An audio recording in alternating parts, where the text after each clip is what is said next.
इस बारे में बहुत सारे लोगों को कन्फ्यूज़न है कि जो हम नज़र उतारते हैं तो एंटी क्लॉकवाइज नारियल या कोई भी वस्तु घुमाएं या फिर क्लॉकवाइज घुमाएं, और ये इसका मतलब क्या है anti clock clock.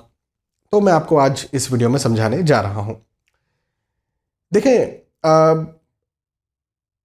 Anti clockwise मतलब उल्टा। भाई हम ये मानते हैं ना क्लॉक्स जो है वो सीधी चलती है, तो एंटी क्लॉकवाइज मतलब उल्टा कर रहे हैं क्लॉक के। तो इसका मतलब ये है कि उतार रहे हैं कुछ चीज़, मतलब शरीर पर कोई चीज़ चढ़ी हुई है, जो भी चीज़ चढ़ी हुई है उस चीज़ को हम उतार रहे हैं।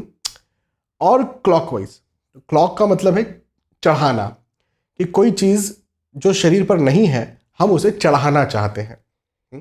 अब ऑब्वियसली क्या उतारेंगे आप? जो नेगेटिविटीज़ हैं, जो नज़र लग गई है ना, जो बुरी बुरी बाधाएं हैं, उन्हीं चीज़ों को आप किसी व्यक्ति के ऊपर से उतारेंगे। तो जब उतारने की बात आ रही है तो इसे आप एंटी क्लॉक करेंगे। लेकिन जब आप चढ़ाएंगे, अब चढ़ाते क्या हैं और चढ़ाते कैसे हैं, और कोई क्यों कुछ चीज़ चढ़ाएगा और कैसे चढ़ा सकता है? देखो, जैसे मान के चलें आपने कोई पूजा करवाई, किसी व्यक्ति के नाम से करवाई, तो वहाँ पर पूजा में उनके नाम पर कोई नारियल या कोई फल, कोई चीज़ रखी, कोई सुपारी, कुछ भी चीज़ रखी, और वो चीज़ रखी, उतनी देर पूजा चली और पंडित जी ने कुछ विशेष आह्वान किया उस पर। अब पंडित जी को भी मालूम होना चाहिए कि मैं इस पर आह्वान कर रहा हूँ, आह्वान करना चाहिए, वो एक अलग चीज़ है। हाँ, पंडित जी कितने जानकार हैं एक अलग बात है। तो उस पर उन्होंने आह्वान किया, तो जो भी शक्ति जो रही, जो पूजा पाठ कराई, उसके जो भी गुण हुए, उसके जो भी आशीर्वाद हुए, वो उस पर्टिकुलर वस्तु में आ गए। जैसे मान के चले नारियल था तो नारियल में आ गए, क्योंकि वहाँ पर उनके सामने नारियल रखा था। अभी जो नारियल है ये उठाया, और ये उठा करके उस व्यक्ति जिसके लिए कराई है वो पूजा, उस व्यक्ति के ऊपर से क्लॉकवाइज घुमाया।